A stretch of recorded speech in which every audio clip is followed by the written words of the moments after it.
The YouTube Review. It is through the cutting-edge technology of the YouTube Review that we, as a species, achieve enlightenment. Underwhelming graphics, the gaze in The Last of Us, the cowardice of Pixar, and their unwillingness to address the September 11th attacks. These are the defining issues of our time, and it is only YouTube reviewers who have the training, talent, and arms-crossed PNGs required to save us all. What you are about to witness is nothing short of salvation, a cinematic masterpiece the likes of which you have never seen.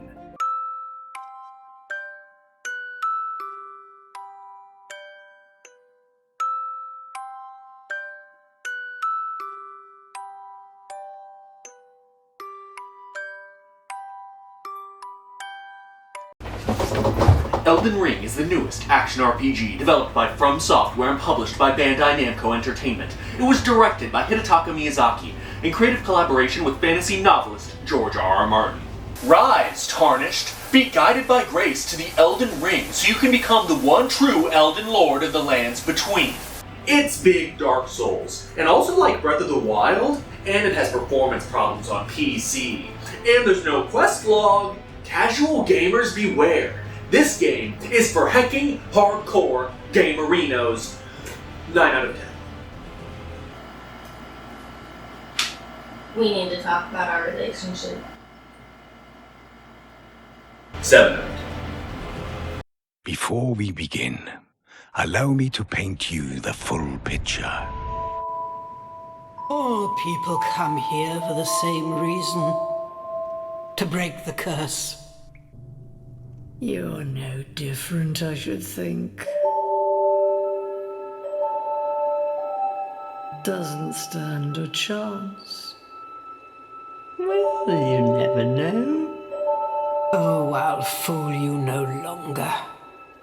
You lose your souls. All of them. Over and over again. My first Dark Souls game was Dark Souls 2. I knew of these games' reputation for being difficult, but had also heard they were good. Like, really good. I like good games, and really like really good ones. But I can't stand difficult ones. The community blasted that Dark Souls is hard shit all over the internet for years before I even launched Dark Souls 2. And once I did, the game itself reinforced that idea from the very beginning with this cutscene. I proceeded what would become my favorite hub area from any game to this day. I talked to a weird lady who may be down to fuck later. I don't know. We'll see. As all lore aficionados are aware, the Emerald Herald is uncircumcised, so that could be interesting. Then finally, I walked through this door. What I found was bullshit. Big fucking giant knights dropping my health bar in like one hit, who took 0 damage. I smashed my head into this wall over and over and over. My feverish need to progress through this area was second only to Miyazaki's need to break into the Lady Footlocker from which he's been banned. I spent hours here, easily. The reason for this goes beyond the willfulness of my spirit and the smoothness of my brain. This absolutely foolish waste of my time was a result of this opening and this community telling me that what I was playing was hard beyond reason, cruel beyond belief, despite the fact that, this whole time, I had gone the wrong direction. You're not supposed to take this door. This is a more high-level area for experienced, cool dudes with attitudes. I was supposed to take this door and fight dumb, slow zombies. In Dark Souls 1, many players made a similar mistake after reaching the hub area, Firelink Shrine. They'd go down to the graveyard, get the shit spooked out of them by skeletons, then try the less obvious but more forgiving path. This is sort of a Souls staple, but I feel like the community took that experience from me by giving me the impression these games were absolute fucking nightmares, and this was the experience I should be having. Alright, Dark Souls games are hard, crowd. You might want to sit down for this. I say, as if you've ever stood up in your life. Dark Souls games are video games. You learn, you experiment, and then you succeed. You succeed because video games are, even the difficult ones, designed to be beaten. Is Dark Souls hard? Yeah, harder than Kirby games, I guess. Although the real challenge with Kirby games is that I can only play them one-handed. Like, waking up every day to go to a job you hate, to support a family you hate, is hard. Video games are not hard. Life is hard. Even if you're not Serbian, although it certainly is harder if you're Serbian. Russians don't wash their dicks, you see. Whether or not video games are art or toys is a debate I won't delve into because my stance on that matter can probably be observed from low Earth orbit. But games can be broken like a toy, and made to behave in basically whatever manner the player wishes. I approached Dark Souls expecting something else, some medieval torture device made of ones and zeros, and as a consequence of this, I could have, if I had a brain with like 1 or 2 wrinkles, just dropped the fucking thing. This bullshit I did for hours, this is what people who, quote, don't like hard games, think these games are like. This is genuinely what internet dipshits had taught me to fucking expect. So when I tell people to play Bloodborne, or Dark Souls, or Elden Ring, and they say they don't like games like that, I get it. This is what they think Dark Souls is like. And I wouldn't like this either. I'm here to tell you, player, that Elden Ring is not like that. Shit. Okay. And I fear countless stubborn fuckfaces have launched Elden Ring, fought the tree sentinel boss who's right in the starting area, and given up after a few hours because they think, I guess I should run away and come back later, but run where? These games aren't for casuals, they're super duper hard. All my friends who don't take showers told me that. There's probably another one of these guys around every fucking corner of this game. This is what these games are like. I just wasted $60. Elden Ring is the From Software classic flavor of Souls games, whereas Bloodborne was the FromSoft Max flavor, and Sekiro was, of course, FromSoft Lemon and Razor Wire Twist. From Software's taken a few different approaches to the old Dark Souls formula. In Bloodborne, they leaned into the dodging aspect of it, removing shields, making magic viable in only very specific circumstances, and dialing up the pacing. Then, with Sekiro, Miyazaki took inspiration from the greatest auteur filmmaker to ever sip lattes behind monitors. Faster. More intense. Blocking and parrying. Sekiro focused the Souls formula down even further, with exceptionally high demand on the player to parry lightning-fast enemies and monkeys that throw poop because Miyazaki doesn't take himself as seriously as YouTube video game essay makers make him out to be. From Software, however, with Elden Ring, has not focused in on any particular part of the Souls combat formula, rather the game instead is a profound defocusing of it. Underdeveloped and brain-dead systems, such as magic and blocking, have been made more viable and interesting. Where in Dark Souls 1, blocking was the win and be bored the whole fucking time button, Dark Souls 3 had rendered the mechanic almost unusable due to the more relentless pacing of the combat and the fact that Miyazaki decided blocking was for pussies that don't like getting stabbed when he made Bloodborne. In Elden Ring, it is once again viable but is balanced enough to not win the game for you. It also will, if well enough timed, create an open opportunity to attack for you, making it more active and less reactive, but it's still for pussies. Magic has been improved in many ways, and a significant way is in quantity. So, there are 106 magical things in Dark Souls 3, and 171 magical things in Elden Ring. Do not underestimate quantity and its importance. I know we've all been made very cynical by the literally worst people on Earth who are long overdue for a fucking cleansing. You know, marketing people. But the number of spells, weapons, and so on does matter when it comes to games, particularly if they all feel unique. Magic in previous Souls games had a tendency to feel samey and sort of low impact. Too many things were some variation of little blue orb that makes a tinkling sound, whereas sorceries as well as faith incantations are far more diverse in Elden Ring. Gravity magic, beast magic, casting maddening flames out of your goddamn eye sockets, turning your head into a motherfucking dragon. The spells in Elden Ring, and this is a From Software first, make you feel like an all-knowing and powerful wizard by the end, as opposed to a coward throwing bigger, bluer pebbles than you were 50 hours ago. You can hold down spells to charge them for a more powerful version, which is a change which feels super obvious in retrospect, but is generally a huge boon to the system across the board. Magic is no longer just the easy mode you play, because you're a scared little bitch boy, like me, playing Dark Souls 2 for the first time. It is a viable, diverse, and just goddamn fun system. Every time, I'm like, okay, I'm gonna go straight melee this time, get a big sword, and unga bunga them on the head, and oh fuck. I can have a little magic. As a treat. I've been very good this week. Of course, the Achilles heel of every Dark Souls enemy was their butts. Their Achilles ass, if you will. Roll around to their butt, stab them up. Then in Dark Souls 3, their Achilles heel was you spamming the dodge roll button. In Elden Ring, if you chase these bosses' supple asses, you will die. They have the awareness and defensiveness of a Hooters waitress. It will not work. Nor will spamming rolls work, as these bosses will hang in the air forever. Their attacks take so long to play out, your panic rolls result in you setting yourself up to get your ass whooped. Furthermore, while magic is better than ever and certainly effective, it is not the easy mode that it used to be. These bosses were created with a particular design philosophy. I hope you don't mind if I get into the weeds here, get a bit technical. They go fucking goblin mode on your ass, they will close the gap and punish you for having the gall to not be within stabbing distance. These bosses close the gap, punish panic rolls, and turn around too quickly to exploit their Achilles asses. It is not that magic has been made impossible to use, nor that melee has become impossible to use. It is that both have now become tools in the player's belt, with appropriate and inappropriate times to use either of them. Magic and melee are, as always, separate, but now they're finally equal. Wait a minute. From Software has put some slack into the noose that is these games' difficulty this time around in a significant way, despite the aforementioned goblin mode madness.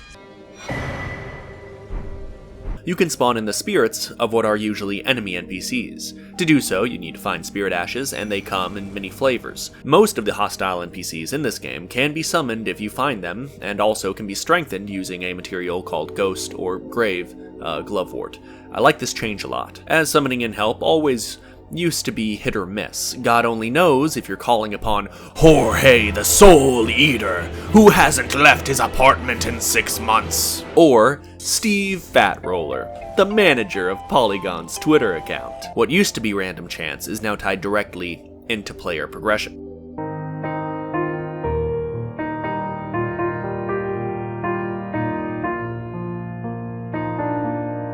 The more you explore, the more spirit ashes and ghost glovewort you find. Lord knows I would always use my antler bro with the fuck off club when a boss kept killing me. However, the mechanic is flawed in a pretty egregious, borderline game-breaking way. Because when you spawn a spirit in, you hear a sort of generic summoning sound, when you should obviously instead be hearing this.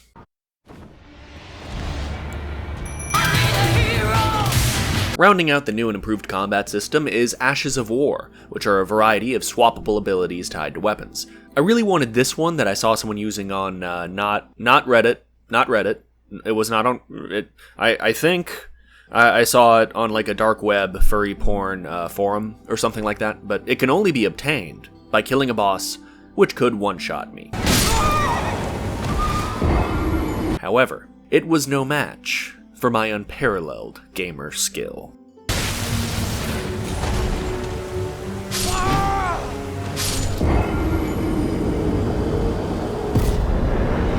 And I fucking love it. Apparently it has a lot of iframes. This is true. It also looks really cool and makes me feel like a slick anime hunk sliding around like a ninja. So my first character, I started out as a dexterity and magic build, but I respect with that one chick into faith and strength, and then I spent the rest of the game sliding around and throwing lightning and swinging a big fuck off sword. It is at this point that we must acknowledge what Elden Ring is. It is the From Software take on the standard AAA design philosophy. The philosophy of play the game your way. This is something that I have a history of criticizing pretty heavily. Where Bloodborne and Sekiro represented From Software singling out specific aspects of the Souls combat system and building new games around them, Elden Ring instead is the Souls combat loop blown out and refined from every possible angle. Every item can now be crafted, so if you want to build a character that just throws poison pots and runs away, you can fucking do that. You can now totally respec your character dozens of times. You want to try out that cool spell you just picked up even though you're a strength build? What, you see a cop around or something? Fucking do it. Stop right there! You just picked up a boss weapon and it comes with the same bullshit undodgeable attack that kept killing your ass? Now, you're the broken bullshit asshole. NPC helpers, Ashes of War, consumables, these things are now in your hands. The last third of this game is not an impossible difficulty spike as many have said it is, because the developer expects you to have gathered a mind-boggling variety of tools, weapons, and spells. If you're not using them because you think they are broken, and you find the last portion of the game to be too difficult, that sounds like a you problem. You've been given what may be the greatest sandbox of spells, weapons, and tools ever created in a video game, and you're just dodge rolling around and using a fucking big bonk stick. If that's what you want to do, then you are welcome to do it, but don't tell yourself as you masturbate with Cheeto dust-coated fingers that, you know what? Oh, I'm gonna fucking do it. I'm gonna unironically quote Ayn Rand. We can ignore reality, but we cannot ignore the consequences of ignoring reality. The reality is these things are here to be used. Heed my words. I am Melania, Blade of Mikola.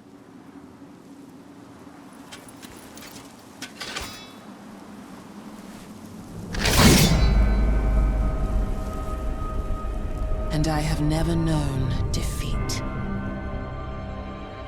Melania is a bullshit boss. Her undodgeable attacks, the fact that she heals when she does damage to you, the fact that she's constantly spraying around her rancid raw tussie juice and giving you aids, but that's pretty consistent with her character though, isn't it?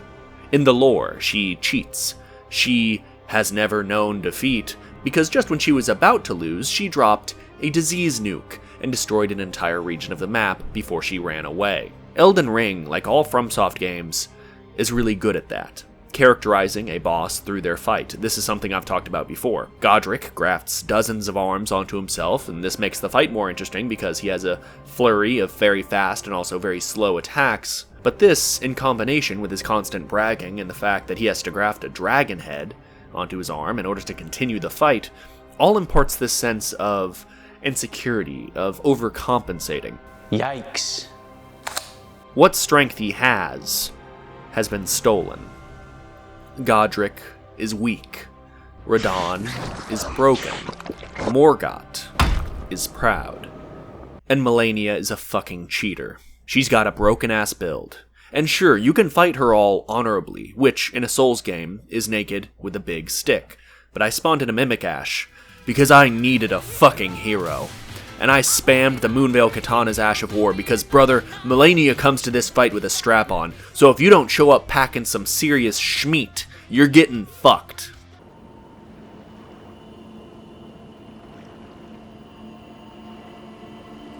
Elden Ring is the toughest Souls game if you do not use what the game has given you, or rather, rewarded you with, for exploring and fighting your way across the game. I cannot imagine how anyone that just hits and dodges can enjoy this game, because bosses are clearly designed to destroy spamming the roll button, and the game is always rewarding you with ashes and spells and shields and all these other mechanics the developers clearly spent a great deal of time refining and balancing. No other game is like this. No other game has a community like, whoa, hold on, you're using the Flame Belch in Doom Eternal? Don't you know that's just something the devs put in to make it easier on the casuals? Elden Ring is the From Software take on AAA play the game your way design, but it is superior, because the way you play matters, because the way you play is the difference between victory and defeat. It is the difficulty of Elden Ring which makes the experimentation meaningful. What you use and how you use it matters, because the game does not pull its punches, and it's not expecting you to either. This video does not exist for old Souls fans, except to make fun of them a little. It exists for what few of you have yet to take a chance on From Software's work. These games are beautiful, mechanically rewarding, and I believe stand at the pinnacle of what video games can be. Ignore the Schmeat thing I said earlier. I cannot be held legally responsible for the things I've said more than 30 seconds ago. I was a different person back then. That guy had a drug problem. Dark Souls 2 is a dissection of decay and entropy, as all the Souls games were. These were games about raging against the dying of the light, and being misguided by authority figures into thinking that you should sacrifice yourself to preserve the status quo, even though the status quo had broken your body and mind. Dark Souls 2 was a game I played at a very particular time in my life, when I was wrestling with moving on and forward. Dark Souls 2 opened my eyes to how games could truly explore themes in a deep and meaningful way. They forever altered the way I looked at them. And you could attribute this channel's existence to me playing Dark Souls 2 when I did. A game that had something to say was not alien to me, but a game saying it so eloquently and sincerely was an eye-opening experience. I cannot remember the books I've read any more than the meals I have eaten. Even so, they have made me. I grew up a voracious reader. I still do read, to be clear, but I certainly don't approach the activity with the enthusiasm I did as a child and teen, so I really can't list each and every book that influenced me, as they are innumerable. But the Dark Souls franchise registered with me, and greatly influenced my worldview, and that is so rare with games that I don't struggle to recall every detail of these games. Dark Souls was, unquestionably, the most influential game of the 2010s. It created an entire new genre and spawned endless conversations. I think it's time for you, 3 people watching this that have never touched these games, to try to see what all the fuss is about. If you accept these games as they are, and not what people tell you they are, if you play them the way you want to, and not in the way people tell you you need to, you will walk away feeling as though you had experienced something that, in some small way, will have made you. These games are hard, absolutely, but they're also so much more.